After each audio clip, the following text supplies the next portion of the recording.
terkait bisnis, itulah SIB.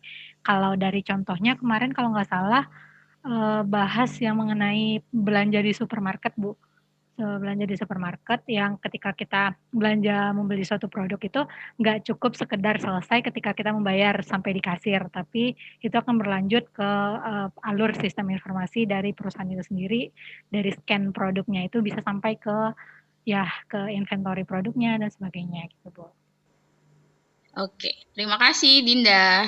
Ya, cukup 2 orang aja ya teman-teman. Nanti kalau semuanya teh jadi habis waktu. Nah, yang disampaikan Dinda dan Nazma itu benar ya. Jadi secara aplikatif kita sangat sering menggunakan gitu. Bahkan ternyata ya dalam kehidupan sehari-hari ini sangat membantu gitu ya. Informasi kebanyakan adalah informasi yang dihasilkan dari sistem tersebut yang sangat relate dengan kita gitu ya. Nah, kalau di sini saya akan menyampaikan sistem dari hal terdekat saja teman-teman. Jadi ini kita bedah lagi ya per kata. Lihat tubuh masing-masing. Nah, sebenarnya di dalam tubuh kita ini ya ada sistem-sistem yang saling. Jadi kita bisa hidup, bisa bernapas gitu ya. Ya karena sistem-sistem ini. Jadi kalau misalnya ada mantannya yang bilang aku nggak bisa hidup nih tanpa kamu gitu, itu bohong. Karena di dalam tubuh kita yang bisa bikin kita sampai dengan sekarang itu ya karena ada sistem pernapasan yang bagus, sistem pencernaan yang mencerna seluruh makanan kita gitu ya. Jadi sistem itu pada dasarnya adalah bagaimana agar sesuatu, jadi kayak dalam sistem pernapasan gitu, apa yang kita hirup dan apa yang kita keluarkan itu secara alamiah dan secara otomatis akan berjalan seperti itu gitu sampai ya sampai maut nanti gitu kalau sampai masih dikasih nafas ya. Begitu juga dengan sistem pencernaan. Jadi kalau misalnya ada teman-teman yang pencernaannya kurang bagus nih Bu, saya lagi ini nih lagi diare atau kebalikan gitu ya, saya lagi sangat susah buang air. Nah, itu terganggulah sistem pencernaannya. Jadi bahkan di dalam tubuh kita bisa seperti sekarang itu kan ada sistem-sistem yang setiap hari bekerja dengan sama, dengan ritme yang sama, agar kita bisa tetap sehat dan hidup. Tuh. Ini beberapa komponen yang fungsinya tadi satu sama lain itu berbeda, tapi akan bekerja sama, gitu, sama dengan sistem pernapasan dan sistem pencernaan. Jadi sistem itu terbentuknya tidak sendiri, jadi ada beberapa yang saling terintegrasi. Ini belum masuk ke aplikatif bisnisnya gitu, masih dari kata sistem itu sendiri untuk mencapai suatu tujuan. Jadi balik lagi tujuannya apa gitu ya. Kalau kita tujuannya ya agar bisa hidup sehat gitu, maka kita harus benar-benar memahami di dalam tubuh ada beberapa sistem yang mempunyai pola kerjanya yang beda tapi saling terintegrasi. Nah, di sini ada gambar teman-teman. Jadi setelah tadi kita bedah kata sistem, lalu di sini ada data, informasi, decision, dan knowledge. Jadi yang tadi disampaikan Dinda, kemudian Nazma itu adalah bagian dari informasi sampai dengan pengambilan keputusan. Berawal dari mana nih? Berawal dari adanya data. Jadi data ini kemudian nanti akan menghasilkan informasi dan data serta informasi ini bisa menjadi knowledge bagi kita untuk memutuskan sesuatu. Contoh tadi misalnya yang Nazma ya, saya suka belanja ini Bu, terus di sistem dia terrecord. Jadi kalau bulan depan saya dapat ini lagi, saya kemarin belinya di sini, terrecord di sistem gitu. Nah, dari data tersebut, dari data kita sering melakukan transaksi, maka yang dihasilkan ada informasi. Kemudian pada saat pengambilan keputusannya kita akan memilih belanja di tempat yang kita selalu beli tersebut, misalnya seperti itu. Tuh ya. Dan kemudian nanti akan menjadi knowledge bagi kita ataupun bagi perusahaan atau bisnis. Jadi tidak hanya sebagai konsumen tapi juga sebagai penjualnya. Kalau misalnya teman-teman ngeh ya, tidak hanya untuk di Shopee mungkin kalau di Instagram pun ritmenya sama. Kalau di Explore itu yang paling sering kita explore, nanti ketika kita buka lagi dia muncul gitu. Jadi karena terrecord dan akhirnya menjadi knowledge. Nah, biasanya teman-teman, tadi kan saya sudah bedah kata sistem, bedah kata informasi, bisnis, lalu ada data, ada knowledge gitu ya. Sebenarnya kurang lebih kalau misalnya kalau dulu nama mata kuliah ini sistem informasi manajemen bisnis, lalu dipersingkat menjadi sistem informasi bisnis, tapi itu tetap sama poinnya. Itu bagi perusahaan, bagi sebuah organisasi, itu ya, sistem informasi itu yang tadi data, informasi, kemudian knowledge, itu untuk pengambilan keputusan yang ada di sebuah perusahaan atau organisasi ataupun bisnis.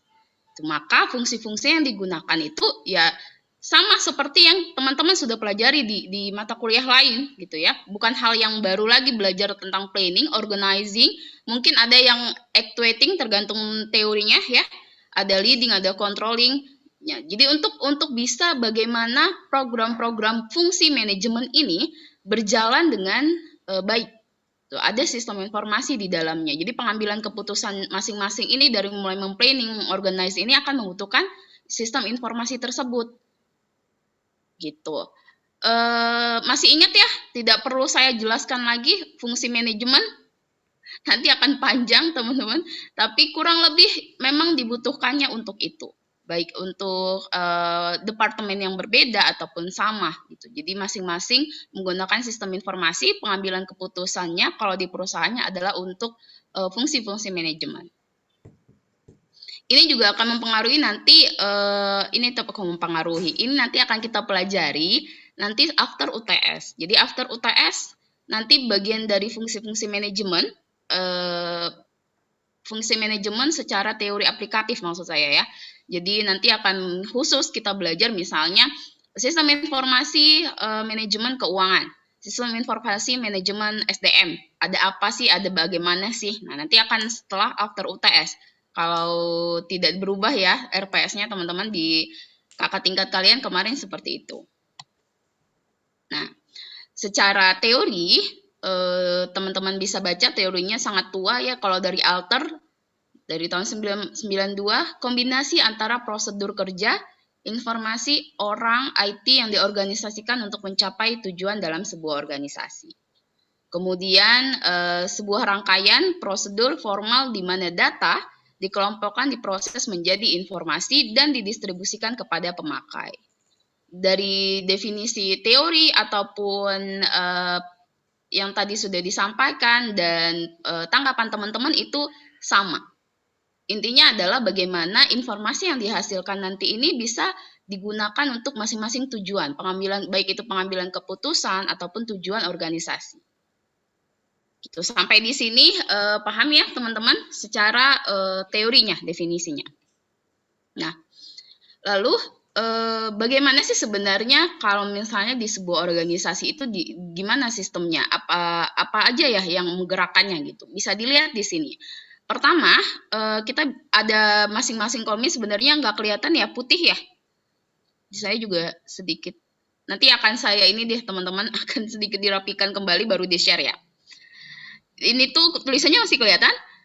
Jadi ini perangkat keras ataupun perangkat lunak yang akan mengelola atau menjadi salah satu penghasil informasi dari data yang kita punya.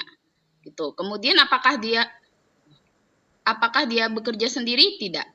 Gitu. Ada user, ada kita sebagai manusianya gitu ya yang menggunakan teknologi tersebut. Jadi kalau misalnya ada yang bilang, oke, kemajuan teknologi sekarang canggih nih, nanti manusia akan digantikan semua oleh mesin, oleh teknologi gitu ya, oleh robot. Bahkan sebenarnya secara teori yang diadaptasi dari Alter masih menggunakan user manusia untuk mengelola teknologi tersebut. Jadi tidak bisa digantikan 100%. Jadi di sini user sebagai pengelolanya.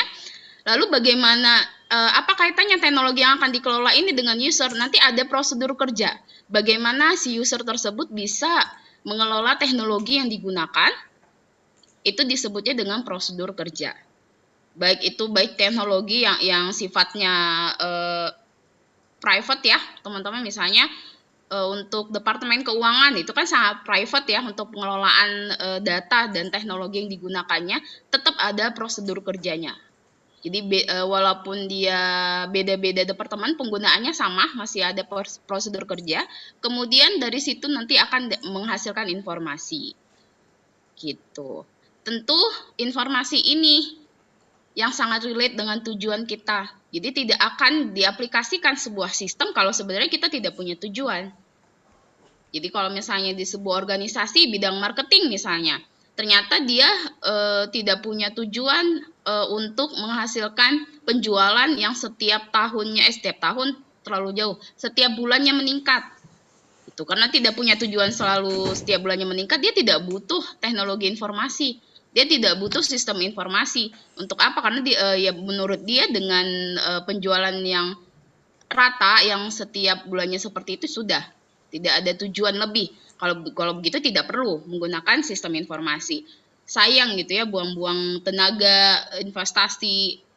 Jadi balik lagi kita harus tahu nih tujuan organisasi, tujuan dari bisnis tersebut apa. Baru menggunakan teknologi informasi untuk menghasilkan sistem informasinya. Ya. Jadi tujuannya tadi kalau misalnya dipoinkan berarti ada 2, teman-teman. Menyajikan informasi dalam pengambilan keputusan dan sebagai kontrol perusahaan.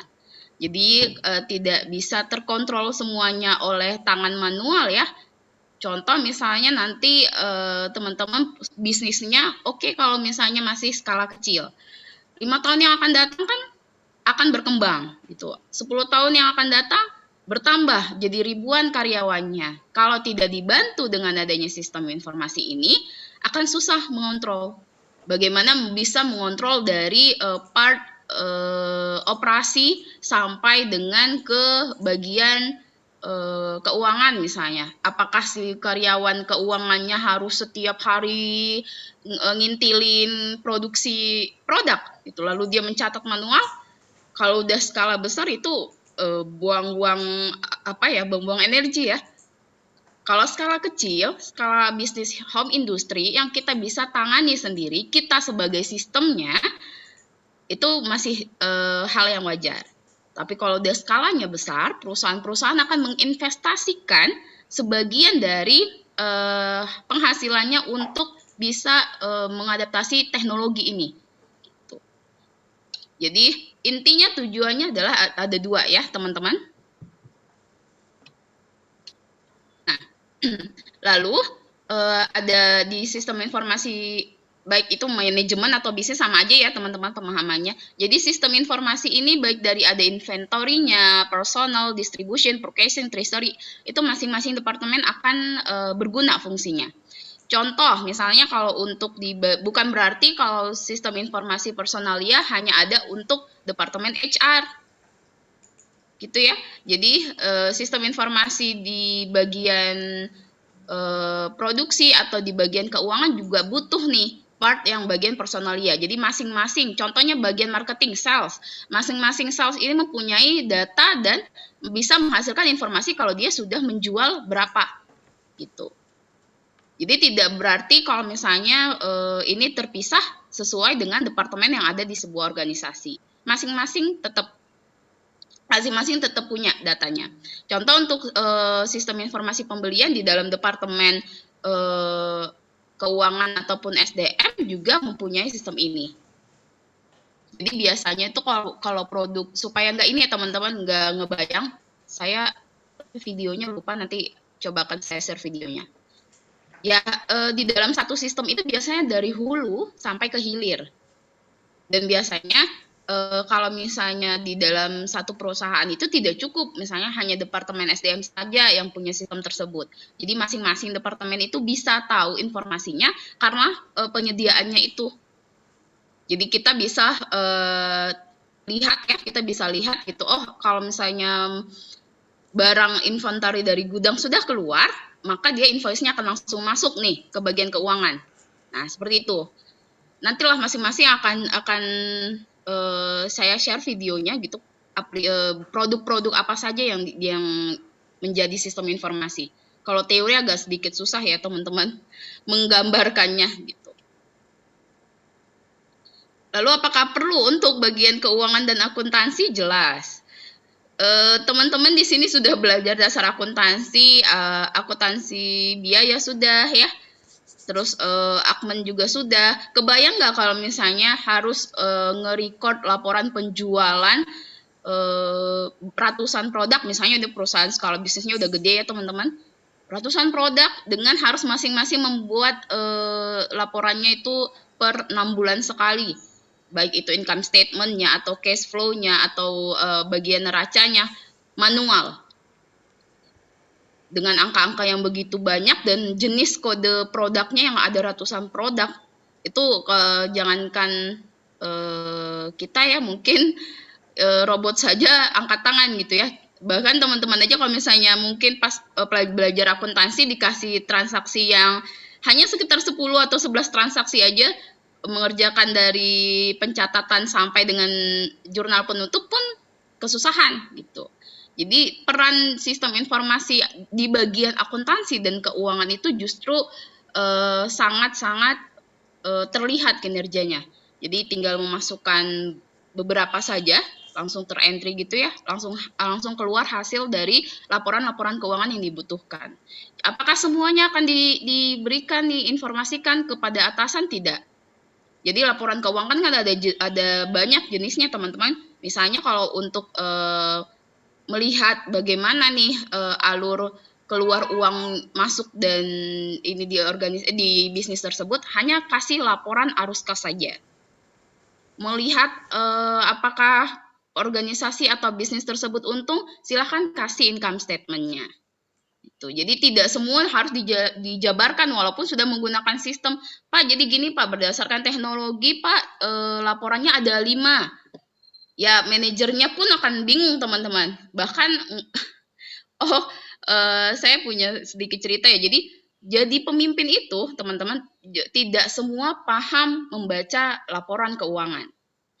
Jadi paling teman-teman akan diminta, ya sudah intinya apa nih dari seluruh angka-angka ini apa gitu. Informasinya bukan harus kita menjabarkan, Pak begini loh Pak, ini ada beberapa jurnal yang akan saya sampaikan, bukan seperti itu.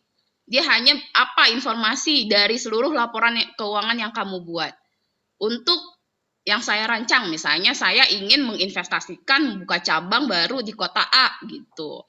Nah, kira-kira bagaimana nih berdasarkan dari laporan keuangan Departemen Keuangan? Jadi hanya disajikan dengan kata-kata, tidak dilampirkan seluruh angka-angkanya. Nah, yang saya katakan itu kurang lebih seperti ini maksudnya. Bagaimana yang tadinya sifatnya manual ya, mengumpulkan transaksi, lalu nanti teman-teman akan mengorganize, kemudian dari situlah dihasilkan analisisnya. Informasi yang akan diberikan itu dianalisis gitu. Makanya untuk kalau kita, kenapa teman-teman di sini banyak belajar akuntansi ada, tapi manajemen keuangan juga ada. Untuk apa gitu ya? Karena berbeda. Ketika teman-teman sudah paham mengenai pos-pos jurnalnya, kemudian butuh analisisnya, maka belajar lagi di manajemen keuangan gitu. Intinya seperti itu teman-teman. Kalau untuk sistem informasi manajemen akuntansi dan keuangan, kita next. Nah, lalu untuk yang di bagian HR, seperti yang sering saya sampaikan di perilaku organisasi, bahwa sebenarnya mengorganize manusia itu sangat susah. Bayangkan isi kepalanya saja sudah berbeda-beda ya, bahkan yang satu rahim anak kembar sekalipun itu isi kepalanya tetap berbeda. Jadi bagaimana kita bisa mengetahui apakah si A ini benar-benar produktif selama dia bekerja, bagaimana kinerjanya, apa yang sudah dia hasilkan untuk perusahaan, itu bagaimana itu bisa tersimpan dengan baik bagi pimpinan kalau tidak dibantu dengan adanya sistem informasi. Nggak mungkin dicatat manual, jadi absensi pun manual. Mungkin ada beberapa teman-teman di bisnis yang skalanya masih kecil atau organisasi yang sifatnya non-profit, itu yang masih menggunakan manual. Tapi kalau untuk ukurannya adalah skala perusahaan yang besar, maka disinilah bagian Departemen SDM bisa mengetahui jenjang karir teman-teman. Jadi tidak hanya teman-teman di Departemen HR, bahkan di marketing sekalipun. Maka kalau misalnya nanti dari Departemen Marketing ternyata ada satu nih yang jam terbangnya tinggi, selalu bisa menghasilkan atau mencapai target di luar dari kapasitas teman-temannya yang lain. Nah, itu akan di sistem kan terrecord ya, siapa gitu. Dari situlah dari Departemen SDM itu nanti akan mengajukan untuk jenjang karir yang lebih baik atas nama A dari Departemen Marketing. Tidak hanya untuk mengumpulkan CV-CV teman-teman saja ya, kalau untuk sistem informasi di HR mah. Jadi bagaimana sampai dengan teman-teman pensiun pun informasinya tetap ada. Oke, ini gambaran sistem informasi yang sederhana. Ini mungkin kalau misalnya kayak kita punya bisnis kecil-kecilan lah gitu ya teman-teman, atau nggak usah bisnis, teman-teman yang suka, di sini ada yang suka ngatur keuangannya sendiri, ada yang mencatat misalnya mungkin anak kos ya, sebelum masa pandemi gini teman-teman, anak kos dikasih bulanan, bisa membuat laporan pengeluaran uangnya sehari-hari gitu ya. Sama hal gambaran sistem informasi ini pun terkesannya sederhana seperti yang kita gunakan sehari-hari. Jadi berkas-berkas atau semacam bukti-bukti gitu kemudian dirapikan, lalu mencoba membuat laporan penjualan ataupun laporan pembelian, ini bisa disubstitusi. Lalu kemudian dari situ kita bisa tahu, oh saya bulan kemarin ternyata pengeluarannya melebihi dari bulanan yang diberikan orang tua. Atau untuk bisnis, oh ternyata saya kemarin salah nih menghitung harga jualnya, jadi rugi. Nah seperti itu gambaran kalau dia walaupun kita tidak menggunakan teknologi, tapi ada di situ sistem informasi yang dihasilkan. Ini yang lebih kompleks, maksudnya adalah menggunakan beberapa perangkat, baik itu perangkat lunak ataupun perangkat keras ya teman-teman, di masing-masing bagian departemen atau bisnis. Toyota bisa menjadi pembuat kendaraan terbesar di dunia karena adanya sistem informasi yang simultan. Simultan itu seperti apa? Yang pertama merespon pelanggan. Jadi masing-masing bisnis itu berbeda gaya untuk bisa mengetahui konsumennya seperti apa. Mungkin sudah dipelajari juga ya di mata kuliah marketing atau isu-isu bisnis mungkin. Nah, bagaimana kita bisa merespon pelanggan itu akan membuat track record bisnis tersebut 10 tahun yang akan datang itu akan seperti apa. Lalu kedua, perubahan pasar. Jadi harus paham kalau misalnya di lingkungan pasar tersebut ternyata tidak cukup bisa untuk kita masuk atau kita bisa berkembang, nah kita harus melakukan perubahan. Contohnya perusahaan yang selalu dibilang terlambat akan perubahan itu kalau untuk dari elektronik itu seperti Nokia ya teman-teman. Jadi selalu disebut, selalu menjadikan contoh bagaimana perusahaan yang terlambat menyadari perubahan pasar. Jadi bukan tidak bisa dia menggunakan teknologi yang lebih canggih, bukan tidak bisa juga dia menginvestasi, tapi ada yang terlambat di situ, ada yang tidak pas, manajemennya tidak memikirkan perubahan pasar yang ternyata pada saat itu cukup pesat sekali. Gitu. Kemudian yang ketiga ini kerjasama, tidak hanya bagi produk pemasok atau retail ya, kalau produk pemasok atau retail yang non-profit juga bagaimana bekerja sama dengan lingkungan eksternalnya yang ya tujuannya adalah untuk mensupport bisnis atau organisasi tersebut berjalan sesuai dengan yang diharapkan. Pemahaman sistem informasi itu intinya ada 3, bagaimana memproses, memahami masalah, dan merancang solusi. Jadi gunanya sistem informasi itu ada, ya tidak lain adalah akan selalu ada di bagian tiga-tiga ini. Di bagian bagaimana dia memproses organisasi, kemudian ketika ada masalah maka akan sangat mudah menghasilkan informasi apa penyebab masalahnya, kemudian bisa merancang solusi terkait dengan masalah yang dihadapi. Contoh misalnya kalau di departemen keuangan ketahuan ada yang dummy gitu ya. Nah, itu kalau di sistem itu biasanya sangat cepat teman-teman terlihatnya kalau laporan tersebut ternyata ada dummy-nya gitu. Jadi untuk yang mencegah ya, menurut saya mencegah itu memang sangat dibantu dengan adanya sistem informasi. Jangan sampai ada kesalahan-kesalahan fatal di lain hari. Nah, ini beberapa informasi yang bisa kita dapat. Ternyata teman-teman ada peningkatan volume data 44 kali lipat dari tahun 2018 ke tahun 2025. Sekarang 2021 ya. Jadi masih angka tersebut masih bisa digunakan. Diperkirakan akan ada 163 zettabyte data.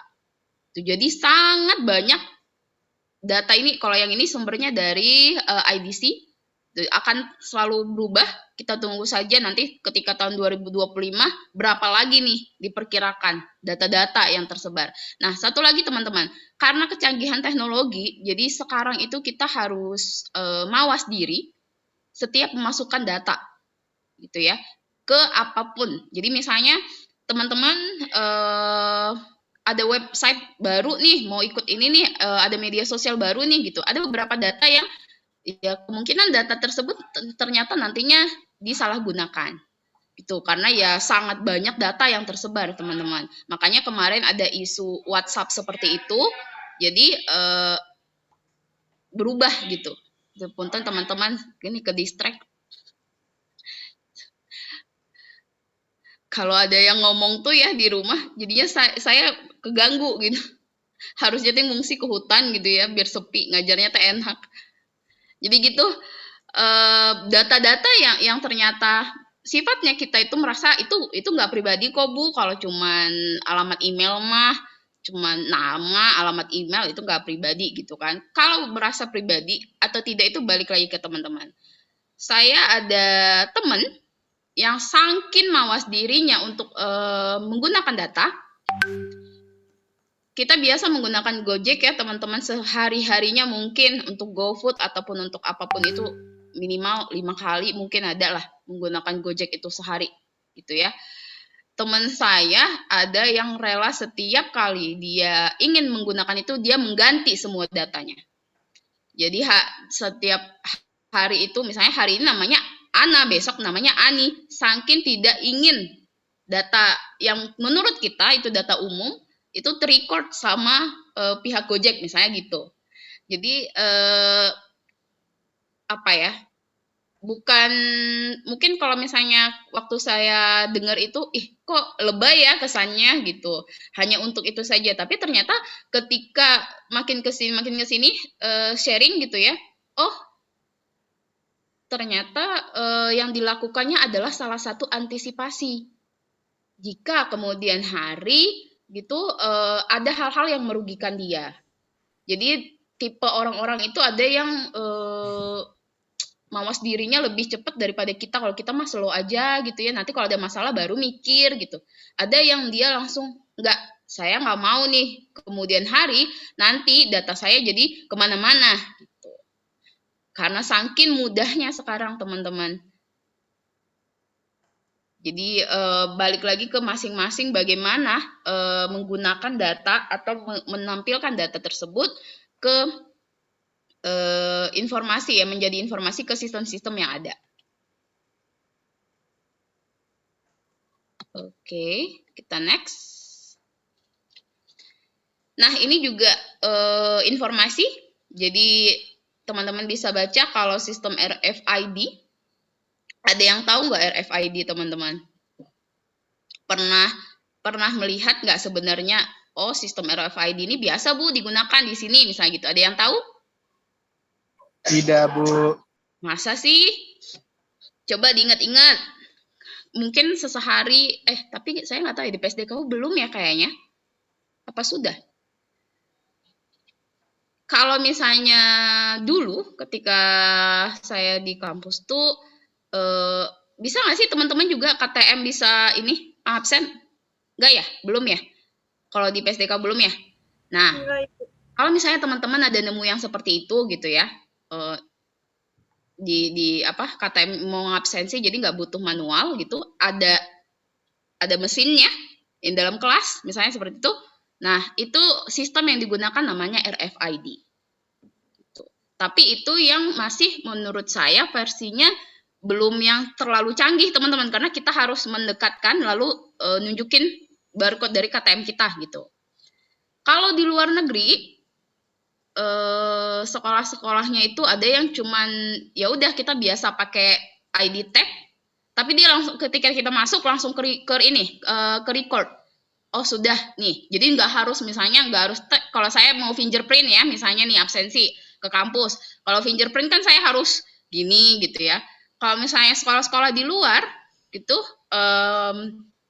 padahal itu saya tahun 2011 ya teman-teman, kalau nggak salah pernah mengerjakan itu analisis itu, ternyata sudah sekolahnya itu sudah dari jarak berapa meter itu sudah ke absensi sendiri gitu. Bahkan tagnya nggak usah didekatkan gitu, jarak berapa meter aja udah gitu. Jadi RFID ini bermacam-macam tingkatannya. Tergantung memang ya penggunaannya kan mahal ya teman-teman, yang namanya teknologi itu kan semakin canggih semakin mahal. Gunanya menggunakan itu kalau di sekolah itu waktu itu sekolah SD kalau nggak salah yang saya lihat ya, kalau di luar tuh untuk menghindari adanya penculikan anak. Karena kan kalau penculikan anak kan masuk ya dia dari pintu lobi. Nah, jadi kalau misalnya anak-anak tuh dari pintu lobi sudah ke record absensinya, oh si Anu udah hadir gitu. Tanpa dia harus sadar, si anak kan anak-anak kecil mah nggak ngeh ya soal dia punya ID tag lalu diiniin gitu. Dia masuk pintunya saja sudah ada datanya kalau dia hadir pada saat itu. Gitu. Jadi sistem RFID itu sebenarnya sangat sering kita gunakan, cuman tidak sadar aja teman-teman. Lalu yang kedua ada 10.000 transaksi dari kartu pembayaran terjadi tiap detik di seluruh dunia. Siapa di sini yang suka pakai kartunya baik kredit ataupun debit? Nah, kalian adalah salah satu dari angka 10.000 ini per detik. Mungkin kalau sekarang Bu, karena lagi pandemi mah nggak pakai ini, nggak digesek kan kartunya, ya sudah aja langsung check out kayak gitu. Sama jumlahnya, maksudnya adalah penggunaan baik itu mobile banking ataupun e-banking terjadi tiap detik itu 10.000 teman-teman. Luar biasa ya. Dan bagaimana bisa tahu? Ya itu tadi kan ada data yang menjadi informasi untuk kita. Kalau kita sekarang mas gampang aja nyebutnya 10.000 transaksi. Nah, kalau di sistem itu akan banyak titik. Anak IT paham. Jadi mereka sudah terbiasa dengan melihat banyak titik-titik dengan bahasa mereka gitu ya. Saya dulu tuh baca bahasa coding itu susah sekali teman-teman. Bahkan untuk membuka sistem tersebut, kalau nanti teman-teman bekerja di perusahaan ini ya yang menggunakan sistem informasi, minimal harus bisa buka sistem tersebut dengan bahasa coding masing-masing departemen. Gitu. Jadi ya lumayan lah untuk nambah ilmu teman-teman. Lalu yang ketiga, Walmart menghandle lebih dari 1 juta transaksi customer tiap jam. Tahu Walmart ya? Di marketing pasti sudah sering disebut gitu. Menghandle lebih dari 1 juta transaksi customer teman-teman. Kalau sekarang mungkin akan berkurang pasti ya gara-gara ini pandemi. Kemudian ada 340 juta tweets dikirim per hari, di mana hampir 4.000 tweets per detik. Jadi kalau dihitung manual, siapa yang menghitung manual nge-tweets per detik itu berapa? Tapi karena kita ada teknologi dan menggunakan sistem informasi, maka kita bisa tahu berapa jumlah tweet per detiknya. Gitu. Facebook memiliki lebih dari 901 juta pengguna aktif. Kayaknya sekarang udah nambah deh. Karena sekarang anak baru lahir pun kayaknya sudah pakai Facebook. Karena Facebook media sosial paling lama ya teman-teman. Jadi tidak kalau anak-anak milenial mah sekarang tuh saya nggak pakai Facebook ya wajar. gitu. Tapi semua yang di kelas ini pasti punya account TikTok, saya yakin itu. Atau ada yang nggak punya? Pasti Saya nggak punya punya, ya. Bu. Nah, kembali. Saya nggak Jadi punya, Bu. kita ganti. TikTok Saya nggak, memiliki Bu. lebih dari. Nah, kalau untuk teman-teman yang milenial. Kemudian ada lebih dari miliaran orang menggunakan WhatsApp, tweet, dan membrowsing website dari perangkat mobile. Itu bukan hal yang baru lagi, teman-teman. Jadi yang kita gunakan sekarang informasinya ya sudah menjadi kata-kata ya, sudah menjadi kalimat gitu. Aslinya adalah ada data-data yang terrecord, lalu ada pihak yang bisa menerjemahkannya ke kita. Kita yang awam ini nggak ngerti kalau ngelihat langsung datanya, teman-teman. Jadi harus ditranslate menggunakan bahasa kita, bahasa manusia gitu. Jangan disampaikan bahasa datanya. Oke. Kita next. Kemampuan utama sistem informasi ada 4, teman-teman. Melaksanakan komputasi numerik bervolume besar dan berkecepatan tinggi, kemudian menyediakan komunikasi dalam antara organisasi yang akurat dan cepat, menyimpan informasi dalam jumlah yang sangat besar ke ruang yang kecil tapi mudah diakses, kemudian memungkinkan pengaksesan informasi yang sangat banyak di seluruh dunia. Jadi itu yang bisa dilakukan oleh sistem informasi. Sasarannya untuk bisnis bagaimana? Untuk meningkatkan produktivitas, pengurangan biaya, pengambilan keputusan. Tadi ada respon ke pelanggan ya, jadi sebagai peningkatan layanan ke pelanggan juga, after sales. Kemudian mengembangkan aplikasi-aplikasi strategis yang baru. Jadi kalau sekarang itu bisnis khususnya yang menggunakan media-media online itu harus menggunakan aplikasi-aplikasi yang bisa menarik perhatian konsumen. Kalau tidak ya dia akan kalah ya, nggak laku. Nah ini hanya ya berhubungan dengan siapa saja sih yang menggunakan gitu. Secara nggak langsung tadi kita sudah bahas juga ada bagian internal ataupun eksternalnya yang ada di organisasi ataupun sebuah bisnis yang akan menggunakan informasi tersebut. Ya kurang lebih ini sama teman-teman, sudah ada di proses bisnis.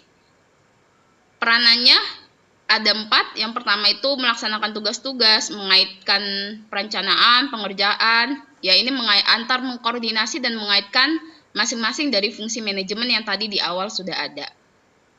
Itu. Oke. Ini ada tingkatan dalam manajemen, teman-teman. Tadi sudah sedikit disinggung bahwa masing-masing dari tingkatan ini itu membutuhkan informasi yang berbeda-beda. Gitu. Jadi contoh nanti kalau misalnya Hendra ternyata sudah jadi manajer produksi, manajer operasi gitu ya di sebuah perusahaan. Hendra tidak berkewajiban untuk menyampaikan hasil dari data-data yang dia punya ke low management gitu. Jadi masing-masing dari tingkatan ini itu mempunyai kepentingan yang berbeda. Tinggal disesuaikan saja. Itu kenapa teman-teman yang SAB ini kan diajarkannya seluruh banyak ya mata kuliah dari A sampai Z tentang manajemen gitu ya. Padahal sarjana administrasi bisnis Bu, tapi tetap mata kuliahnya sama. Ya karena itu, karena nanti teman-teman diharapkan sudah menepati middle management sampai dengan top. Jadi sudah paham, tidak lagi kebocoran. Contoh banyak sekali teman-teman kebocoran data tuh seharusnya data tersebut tidak sampai ke level manajemen yang itu, tapi ternyata bawahan-bawahannya, para pegawai ataupun yang merasa ini jadi melihat informasi tersebut sifatnya negatif. Gitu. Langsung banyak deh nanti ada yang demo lah di perusahaannya. Biasanya seperti itu di industri pabrik. Sangat mudah terprovokasi gitu ya. Kalau misalnya ada data yang terbocorkan dan tidak tepat penyajian informasinya. Seringkali itu karena ketidaktahuan dari masing-masing pimpinan departemennya. Makanya kalau misalnya sudah menjadi pimpinan, teman-teman ingat saja, oh kalau untuk operator, ya untuk transaksi dan merespon permintaan. Kalau untuk low management, bagaimana merencanakan atau mengoperasikan yang ada di depan dia gitu. Jadi space-nya hanya yang ditugaskan atasan saja. Gitu. Tidak sampai kemana-mana. Lalu yang middle, bagaimana dia bisa mengambil keputusan dari data tersebut yang sifatnya taktis dan bisa menjangkau departemen-departemen lain gitu. Bahkan kalau misalnya dibutuhkan oleh pihak eksternal, maka dia akan membantu top manajemen untuk menyampaikannya. Gitu. Penyajian atau pengambilan keputusan itu, informasi yang digunakan masing-masing ini harus dipahami oleh masing-masing orang, teman-teman. Operator, low management, middle management, top management harus paham kapasitasnya. Jadi tidak salah ya, tidak salah atau tidak halu gitu. Merasanya pimpinan sehingga bisa staf ini membocorkan rahasia, membocorkan beberapa laporan keuangan misalnya ke pihak eksternal. Jadi, sistem informasi manajemen bisnis itu teman-teman bisa lihat ada top levelnya tadi ya, director, kemudian kalau di middle level manajemen itu kayak manajer cabangnya. Lower management ya para staff, mandor, pengawas, ada di level yang itu.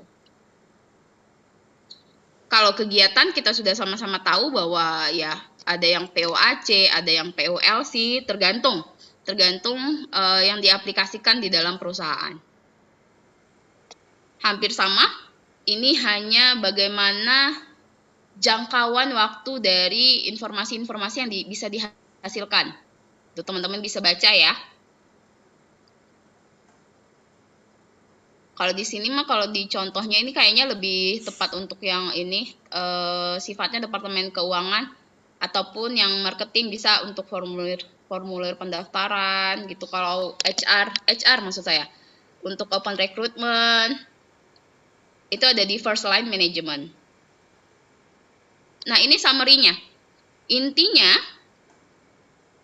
aktivitas yang kita lalui setiap harinya, teman-teman, baik itu di luar bisnis ataupun tidak, itu ternyata bisa sangat erat hubungannya dengan sistem informasi. Baik kita sekarang yang sebagai pengguna, gitu, ataupun penerima informasi, atau nanti ketika 5 tahun yang akan datang, teman-teman akan menjadi pemberi informasi tersebut. Lalu sistem informasi mencakup beberapa komponen, baik yang soft ataupun yang hard, yang sifatnya manusia ataupun teknologi, itu jadi saling terintegrasi. Kemudian memberikan value terhadap masing-masing, dari proses hulu ke hilirnya, dari proses barang tersebut di planning sampai ke tangan konsumen. Jadi ada value yang ditambahkan ketika kita mengimplementasikan teknologi sebagai sistem informasinya. Oke, sudah selesai ternyata teman-teman untuk materi pertemuan kita hari ini. Kurang lebih seperti itu di pertemuan kedua ya. Jadi sebenarnya pertemuan pertama sudah ada sedikit disampaikan oleh Bu Tami terkait yang tadi, cuman pertemuan pertama belum menggunakan PPT lah, masih chit-chat aja. Mangga jika ada yang ingin bertanya teman-teman. Sambil saya buka chat-chat yang ada. Oh ada yang, ini apa nih? Nazma pakai nama samaran tuh, ternyata ada temennya yang seperti itu. Jadi kalau misalnya nanti kalau Nazma pesen apa-apa gitu ya, tanya dulu, Nazma kamu teh hari ini namanya siapa? Tuh. Ibu nggak ganti, tuh, cuma namanya kan satu tidak aja. Hanya namanya satu aja. Tapi beda. Aku baru tahu lah ternyata. Suara saya masih kedengaran jelas teman-teman? Masih Bu.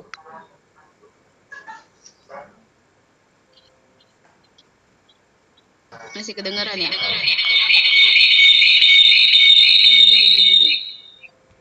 Oke. Ibu ingin bertanya, Bu? Sebentar Leo.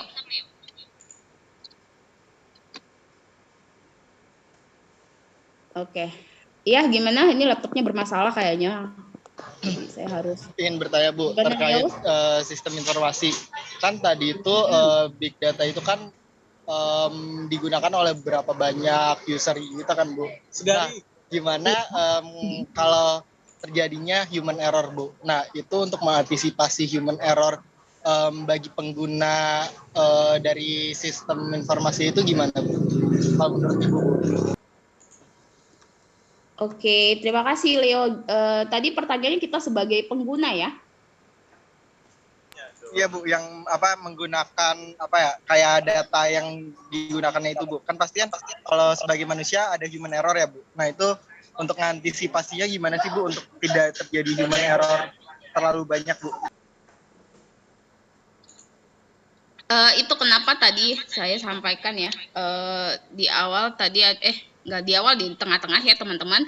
Jadi beberapa kita itu harus paham menggunakan teknologi. Tuh.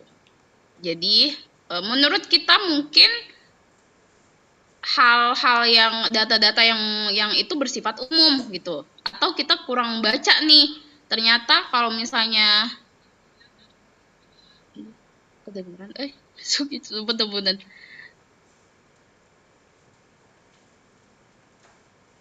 Oke, jadi kalau misalnya kita kan kalau sistem itu namanya bukan ini ya teman-teman, bukan sistemnya yang error ya, kitanya human errornya gitu maksud Leo ya.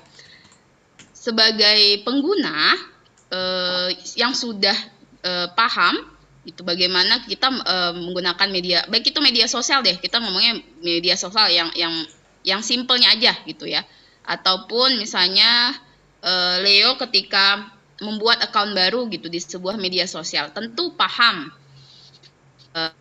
tahu tujuannya ya untuk menggunakan akun tersebut, data yang kita masukkan ke media sosial tersebut nanti ini bergunanya untuk apa gitu. Maka cerdaslah untuk mengantisipasi sebagai pengguna nih gitu ya, cerdaslah untuk memilah-milih bijak apa yang akan kita gunakan tersebut itu faedahnya lebih besar atau positifnya lebih besar atau enggak tuh. Jadi contoh misalnya kalau ternyata account itu atau website itu atau aplikasi itu hanya kita gunakan sekali setahun saja, tidak kegiatannya tidak rutinitas dan tidak bersifatnya edukasi gitu ya, ya silahkan bisa pakai antisipasi yang kedua, menggunakan data-data yang daminya gitu, tidak bersifat asli. Kalau misalnya Leo ada di sini punya account LinkedIn, sudah belum? Coba dibuat yang belum. Nah, yang sudah. Ya, kalau di LinkedIn ya jangan kasih data yang palsu atau dummy. Kan itu sifatnya benar-benar mencerminkan kita kan gitu. Jadi kita yang sebagai penggunanya yang benar-benar paham itu. Menggunakan itu tuh menggunakan aplikasi ataupun sistem informasi ataupun teknologi itu tuh untuk apa? Kalau benar yang mencerminkan kitanya gitu, maka bisa menggunakan data asli, contohnya gitu. Tapi kalau misalnya yang hanya untuk kepentingan yang ini mah hanya tebar pesona lah, saya mau cari jodoh di Tinder lah atau di mana, ya silahkan kalau mau pakai yang fake gitu ya, untuk menghindari adanya itu tadi penjualan data ataupun yang sifatnya tadi private menjadi terpublish luas gitu. Sebagai penggunanya yang benar-benar harus bijak, banyak baca.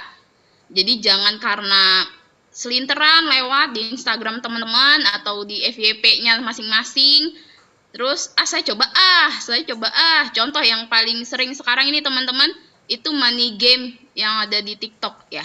Kayaknya udah pada paham logikanya, di mana orang bisa cari duit, dapat duit hanya dengan menonton saja. Itu pasti ada nih salah satu, pasti dari situ, dari informasi yang dia sampaikan di FYP, kita yang bijak. Ini pasti salah nih, ini pasti ada something nih yang negatif, apa ya gitu. Kita lah yang cerdas, banyak baca. Oh ternyata itu masuk golongannya money game. Kalau begitu yang ini saya skip. Atau misalnya ada teman-teman yang udah terjebak, ya silahkan diingatkan. Jadi sebagai pengguna jangan hanya menerima apa yang sudah terfasilitasi. Gitu. Apalagi teman-teman calon sarjana ya. Jadi jangan mudah untuk digiring. Sudah punya ilmunya, sudah paham teorinya, dan bisa banyak baca referensi. Gitu Leo. Ya kurang lebih seperti itulah kalau sebagai pengguna ya. Ya, Baik, nuhun Bu. ini kayaknya Terima Leo kasih. jalan-jalan deh ya. Saya tadi lihatnya di mana, sekarang udah di mana Leo? Tadi di mobil, Bu. Awalnya kronologinya dari rumah dulu, baru di mobil, jalan, baru nyampe makan. Bukan di rumah, Bu. Oh, tadi itu bukan di rumah ya? Bukan, Bu. Ya, jangan lupa pakai masker, Leo. Nah, oke. Yang lain? Ini kok saya salah fokus sama Hendra ya. Hendra itu saya hitung sudah berapa kali. Bagus Leo lagi bagus Hendra. Jadi teman-temannya merasa terhibur. Saya yakin nih dari tadi Rahma, Tiar, Dinda itu pasti ngelihat Hendra. Karena senyum-senyum saya kira ada apa gitu ya. Pertanyaannya Leo udah serius. Oh ternyata Hendranya. Ibu, Gak aku kalau mau nanya, ya Nasma gimana? kalau mau nanya tapi nggak terlalu berhubungan sama topik, cuma kayak kekhawatiran sama data gitu. Oh iya nggak apa-apa nanya silakan. Ya, kan aku baru dengar ya cerita ibu, ternyata ada yang sama kayak aku, cuma yang temennya ibu lebih takut lagi kalau aku cuma satu nama tapi bukan nama aku gitu. Oke. Terus itu tuh pertama gara-gara pas waktu itu ada Grab sama Gojek tuh ada yang ada yang nge-WA langsung gitu loh. Aku jadi takut. Gak lewat aplikasi, malah langsung gitu di WA terus. Nah, jadi aku ganti nama. Terus teman-teman kan banyak yang nggak tahu ya itu belanja. Nah, itu tuh kata ibu, kalau yang kayak gitu tuh apa kita yang terlalu takut sendiri, apa emang harus berhati-hati gitu? Gimana sih Bu, takut kayak beda sendiri Takut terlihat gitu. aneh gitu ya. Nah, iya bagus sekali sharingnya nih dari Nazma. Teman-teman mungkin teman-teman yang lain juga nggak tahu kalau ternyata Nazma ada satu lagi nih akunnya. Ayo coba dicari di Instagram teman-teman. Barangkali Nazma salah satunya. Itu Jadi, akun Gojek doang kok. oh Gojek doang. Media sosial enggak ya? Enggak. Oke. Jadi sebenarnya untuk awal ya untuk awal yang teman-teman yang baru dengar atau apa gitu kan pasti terkesannya aneh gitu karena hal yang tidak biasa kita lakukan atau menurut kita halnya terlalu sepele ketika seseorang aware akan itu pasti terlihat aneh gitu ya, that's normal lah. Jadi nggak apa-apa kalau dibilang aneh pada saat awal, tapi ternyata sekarang bahkan Gojek sudah mengantisipasi itu kan gitu. Jadi kalau misalnya Nazma kemarin-kemarin dihubungi gitu ya, dideketin sama abang-abang Gojeknya gitu, di japri personal WA gitu ya. Tapi ternyata sekarang pihak Gojek mungkin karena sebelumnya banyak menerima laporan ataupun hasil dari ini ya bintang dari customernya, akhirnya sekarang kan dirubah ya. Mereka tidak bisa save nomor asli kita. Jadi kita dikasih nomor account yang dari mereka kan. Nah, ternyata dengan yang tadi itu Nazma punya penyelesaian sendiri gitu ya, secara sendiri saya udahlah selesaikan dengan membuat account yang lain gitu. Ternyata itu bisa mempengaruhi si Gojeknya mencari alternatif solusi yang lebih baik. Jadi itu nggak aneh dan nggak ini sama sekali. Kok saya ke distract sama chat teman-temannya ya. Jadi justru dari hal yang sepele, hal yang sangat mungkin menurut kita tidak ada ininya ya teman-teman. Masa ada yang sampai gitu lebay gitu. Tapi ternyata sekarang Gojek menjadikan itu solusi untuk melindungi privasi customer-nya. Bahkan sekarang kalau misalnya kita diminta aja ya sama saya sering tuh abang Gojek yang bilang, Neng ini kalau misalnya ini coba chat deh nomor aslinya gitu ya, jangan dikasih karena justru si Gojek udah memfasilitasi, sudah bisa melindungi kita sebagai konsumen, jadi jangan kita lagi yang ini open public lah gitu. Jadi itu bagus kalau untuk dulu belum tahu, kita belum ngerti, tapi ternyata sekarang sudah berubah gitu ya Nazma ya. Jadi it's okay, nggak aneh, nggak masalah. Justru itu bagus insecure sama hal-hal yang bersifatnya negatif karena sudah punya pengalaman gitu teman-teman. Jadi makanya sering-sering sharing pengalaman ke teman-teman yang lain. Jadi teman-teman yang lain juga tahu dan paham gitu. Kan nggak masalah kalau misalnya Nazma cuman untuk melindungi diri. bikin account yang lain di Gojek lagi. Mungkin nih teman-teman yang cowok hanya untuk ngeghosting bikin account baru banyak nih, cuman nggak ketahuan aja karena nggak nyambung Bu sama mata kuliah sistem informasi. Leo Bu, Leo. Mungkin Leo ya, kalau Leo hatam lah ya. Tidak Bu, tidak. Kalau Saya Leo bukan mah fuckboy Bu. oh, kalau di sini 2018 fuckboy-nya siapa? Ada laki-laki cuman Nurung Bu, Nurung. Leo. Nurung Bu. Leo Bu. Dagi. Nama IG-nya aja udah fuckboy-nya. Hendra Leo Nurung Bu, Hendra Leo Nurung. biasanya nih kalau yang nunjuk yang suaranya paling kenceng biasanya itu ya, tinggal dicatat aja lah korbannya sudah terrecord apa enggak gitu kan.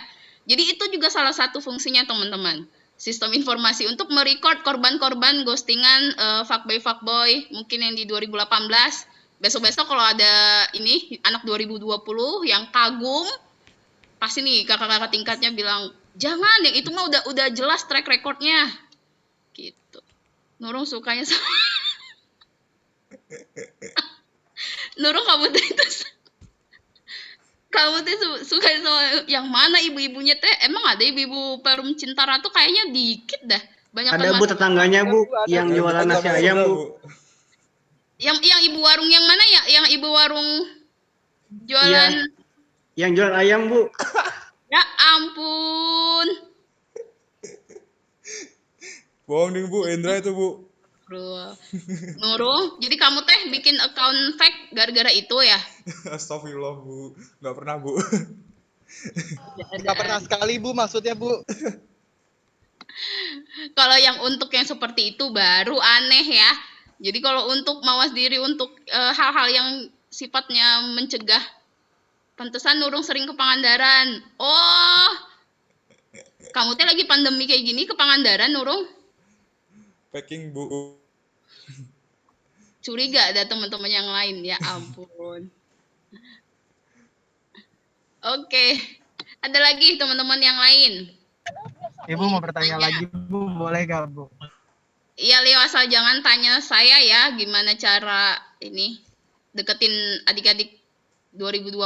Itu saya nggak tahu. Oh ada kok Bu yang deket. Oh ya jelas, berarti emang Leo fuckboy-nya. Iya tuh Bu, nggak mau aku dia. Apa Leo? Mau bertanya apa? Ini Bu mau tanya, kan tadi tentang kebocoran data ya Bu, yang Ibu sebutkan. Nah itu gimana sih Bu untuk kayak bisa ngamanin data gitu Bu? Karena kan bisa aja nih Bu, dari karyawan atau apa ya, yang dari karyawan itu ketika mereka keluar dari perusahaan tersebut, bisa aja kan Bu itu datanya bocor Bu. Nah bagaimana agar data itu tuh biar nggak bisa bocor gitu Bu ke perusahaan kompetitor gitu Bu? Oke. Bagus sekali pertanyaannya Leo ya. Tapi ini akan kita sebagai ini aja ya. Misalnya Leo sebagai karyawannya, gimana caranya supaya ya informasi yang ada di dalam sebuah departemen, bahkan data-data yang Leo punya itu jangan sampai bocor ke perusahaan lain gitu ya. Apalagi khususnya yang biasanya kayak gini tuh bagian marketing, produk yang akan di-launching gitu ya. Biasanya seperti itu. Nah, Iya Bu, benar Bu. kalau dari si develop sistemnya itu sudah benar-benar membuat, kalau dari saya dulu waktu produk Odoo itu ada safety code-nya gitu. Jadi tidak sembarangan orang bisa mengakses ataupun memanipulasi angka-angka ataupun data-data yang sudah ter-save gitu. Nah, orang-orang yang ada di departemen tersebut pasti orang-orang yang sudah jadi kepercayaan, yang bisa punya safety code-nya gitu ya. Lalu sekarang ternyata kenapa bisa Bu ada kesalahan ataupun ada kebocoran ke pihak lain? Berarti di sini kalau dari sistemnya, dari teknologinya sudah mengantisipasi itu, berarti balik lagi ke personal. Personal si karyawannya yang menurut departemennya adalah karyawan kepercayaan yang bisa menjaga kerahasiaan data dan segala-galanya gitu ya yang ada di departemen, tapi ternyata mungkin di balik itu tidak ada yang tahu gitu. Di situ perannya materi-materi yang ada di mata kuliah etika bisnis. Nanti kalian akan ada di semester 6. Semester 7 ya? Sekarang Kita ini semester genap 6, Ibu. semester depan. Nah, di situ. Jadi tidak bisa dikatakan ketika ada kejahatan ataupun apa sih nyebutnya tuh ya, kalau kejahatan teknologi, teman-teman saya lupa nama ininya. Ketika ada kejahatan tersebut, Cybercrime, Bu. bukan semuanya salah sistem atau teknologi yang digunakan. Gitu. Karena penggeraknya itu atau pengelolanya atau penggunanya itu adalah manusia. Berarti si manusianya yang bermasalah. Ketika sudah seperti itu, disitulah dibutuhkan yang namanya beberapa kode etik. Di dalam etika bisnis ada beberapa kode etik yang harus diterapkan sama karyawannya. Itu teman-teman. Bahwa konsekuensi ketika nanti data ini bocor adalah bla bla bla bla. Pelanggaran kode etik sifatnya A sampai Z. Gitu. Mungkin kalau sekarang teman-teman sebagai mahasiswa banyak yang nggak ngeh. Ada nggak sih kode etik mahasiswa Unpad? Ada. Silahkan dicari teman-teman. Baca dan pahami, oh ini berarti rambu-rambu yang harus ditaati gitu. Jadi tidak hanya sifatnya, bukan berarti kesalahan atau cyber crime gitu itu salah dari si teknologi ataupun sistem informasi yang kita gunakan gitu. Tapi ada dari sisi manusianya. Buktinya ada para hacker teman-teman. Ya, ada para hacker, ada yang menggunakan informasi hal tersebut itu untuk negatif. Jadi cerminannya itu ada dua, manusia dan teknologi yang digunakan. Maka kalau teknologi sudah diantisipasi untuk tidak terjadi beberapa kesalahan, si manusianya yang harus diantisipasi dengan adanya beberapa kode etik di mata kuliah etika bisnis. Nanti kayaknya insya Allah ketemu sama saya lagi teman-teman di semester depan ya, gitu. Itu kurang lebih Leo. Oke Bu, boleh lanjut ini nggak Bu? Nah kalau kayak gitu orangnya boleh ditindak pidana nggak sih Bu kalau kayak gitu Bu? Iya, jelas. Jadi Ini makanya masuk ke etika bisnis ya Bu jadi? iya nggak Maaf, apa-apa. Ibu. Makanya teman-teman kalau misalnya ada mungkin orang tuanya yang punya perusahaan, punya stok banyak gitu ya, tapi belum merancang beberapa kode etik, itu silahkan mulai disampaikan bahwa itu untuk mengantisipasi tidak ada kesalahan dari si karyawannya. Sangat bisa dihukum, karena kan kalau teman-teman lihat dihukum bisnis, kita kok jadi ya memang begini teman-teman. Jadi beberapa mata kuliah saya terkait. Di mata kuliah lain misalnya etik, kalau teman-teman dengar seperti itu terus dipasalkan, ya salah satunya karena itu. Makanya harus dirancang gitu ya untuk menghindari. Konsekuensinya harus ada. Jadi manusia kalau tidak diberi konsekuensi, maka akan terulang lagi. Gitu kurang lebih. Ada lagi? Berarti itu bisa dicantumin ke kontrak kerjanya Bu? Bisa. Kan biasanya kalau untuk perusahaan-perusahaan yang benar-benar ini ya teman-teman, itu ada beberapa sebelum kontrak kerja disampaikan dulu atau setelah kontrak kerja bahwa di perusahaan ini atau di organisasi ini tuh mempunyai beberapa kode etik karyawan gitu. Baru kalau memang setuju dan mau melakukan tanda tangan kontrak kan seperti itu. Biasanya kalau untuk yang HR-nya sudah ini mah disampaikan untuk karyawan baru. Kalau mungkin masih skala bisnis atau perusahaan kecil, belum merancang kode etik untuk perusahaan atau bisnisnya, itu baru mungkin hanya dari mulut ke mulut. Di sini nggak boleh ya kayak gini, gitu. Tapi tidak bisa dipidanakan. Itu kenapa sebuah perjanjian ataupun keterikatan kan harus tertulis sifatnya. Jadi kalau seperti kode etik tersebut tertulis tapi dilanggar, nah baru bisa dipidanakan.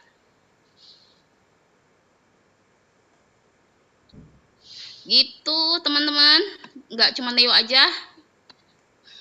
Ada lagi? Iya, Leo tuh move-nya cepet ya. Dari mana ke mana sekarang udah di mana gitu. Hati-hati kamu tuh Leo. Bu, saya balik. Gitu teman-teman nih, saya baca chat lagi kok. Kenapa jadi yang perempuan yang tukang ghosting? Saya nggak percaya, pasti laki-laki tukang ghosting mah. Ibu mau nanya, Ya, mangga. Siapa yang bertanya?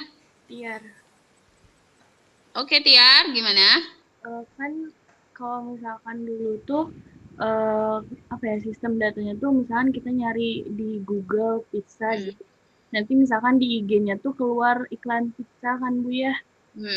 Nah sekarang tuh tahu saya tuh kayak apa ya, kayak kalau di iPhone tuh kita cuman ngomong pizza doang tuh kadang si iklan IG-nya tuh jadi pizza gitu Bu. Itu emang boleh kayak gitu atau gimana? Ya boleh. Jadi apa yang kalau iklan itu mah nggak ada ininya ya teman-teman. Jadi kan iklan itu dia bayar gitu.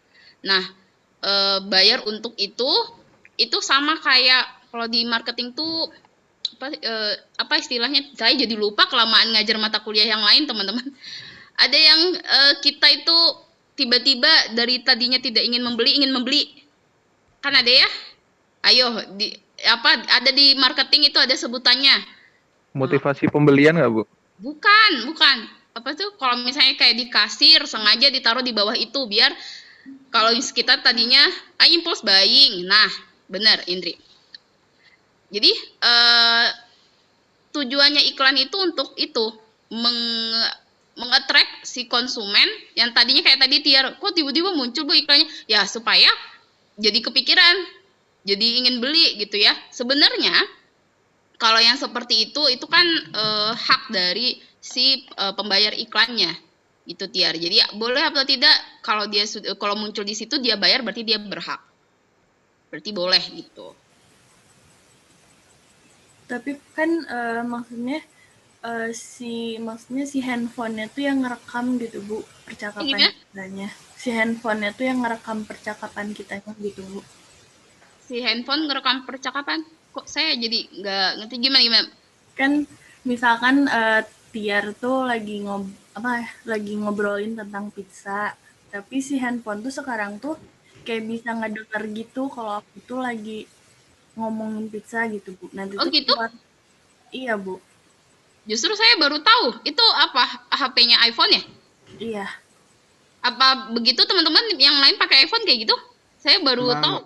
Emang gitu sih Bu. Jadi kalau misalnya emang semua kayak gitu. Kalau iPhone kayak gitu sekarang. Oke. Ya, saya nggak pernah pakai iPhone jadi nggak tahu. Jadi itu menjadi data kan buat si ininya, berarti di dalam iPhone tersebut sudah disistem untuk tapi mengetahui informasi sekitar dari si pengguna HP tersebut. Itu kan nggak mungkin ya iPhone-nya kita bedah-bedah apa sih di dalamnya ini kan gitu. Ataupun mungkin di sini yang paham IT atau temannya Tiar bisa memahami ini ada nggak sih, coba dicek deh di bagian setting sistemnya ada nggak yang harus saya rubah agar tidak selalu muncul iklan misalnya gitu. Nah berarti memang sudah diciptakan seperti itu kalau semua pengguna iPhone merasakan hal yang sama gitu Tiar.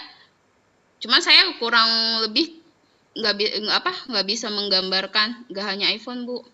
Kok saya nggak pernah ya dapat pengalaman gitu. Sekarang hampir semua HP kayak gitu Bu. Oh iya ya.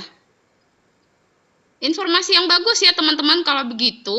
Kalau kita lagi berkomunikasi untuk topik-topik yang sifatnya ini, sok HP-nya dijauhin dulu supaya tidak ini. Masalahnya memang sekarang adalah itu tadi kemajuan teknologi dan semua perangkat yang sudah disiapkan itu pasti adalah beberapa yang kekurangan yang kita sebagai penggunanya merasa seharusnya itu tidak perlu gitu ya. Tapi karena itu bagian dari produk tersebut, maka ya terjualnya seperti itu. Sudah dirancangkan seperti itu. Gitu. Karena itu kan sudah masuk ke ranahnya keuntungan dari si produsennya kan. Menciptakan produk seperti itu pasti ada reason-nya kan gitu. Bu, tapi kita yang sebagai pengguna berarti yang waspada. Tapi itu termasuk melanggar privasi nggak sih Bu kalau kayak gitu? Nah itu ini kan makanya saya baru tahu ya, dan belum ada juga mendengar informasi kalau konsumen melakukan penggugatan karena muncul setiap ini ada notif, itu belum ada yang melaporkan seperti itu. Jadi mungkin belum diatur di undang-undang atau belum juga banyak yang tahu kayak saya. Gitu. Jadi tidak dipermasalahkan. Mungkin hanya ya sudahlah dilewatkan saja. Tapi ketika mungkin nanti ada kerugian yang cakupannya besar gara-gara adanya sistem tersebut, ya tidak bisa dipungkiri akan bisa dipidanakan, Nurung. Gitu ya. Jadi untuk sekarang berarti kita yang harus bijak. Harus pakai apa? Misalnya kalau harus silent mode kah atau ini biar si smartphone-nya enggak ini. Namanya juga smartphone ya, benar-benar makin canggih teman-teman. Jadi kebayang 5 tahun yang akan datang nanti seperti apa lagi perangkat HP kita. Gitu. Ada lagi? Tapi nanti akan saya coba deh cari informasinya dan saya coba tanyakan ke beberapa teman-teman yang ini ya, yang IT gitu. Mungkin mereka ada punya salah satu ininya. Sudah pasti dioprek-oprek dulu mungkin HP-nya atau apanya settingannya. Nanti akan saya coba cari informasinya ya. Oke, teman-teman. Ada lagi yang ingin bertanya? Saya tuh lebih suka memang sesi sharing kayak gini. Jadi ada informasi yang saya baru tahu, teman-teman. Jadi kita saling sharing informasi. Karena proses pembelajaran kan seperti itu ya teman-teman, biar nggak bosan.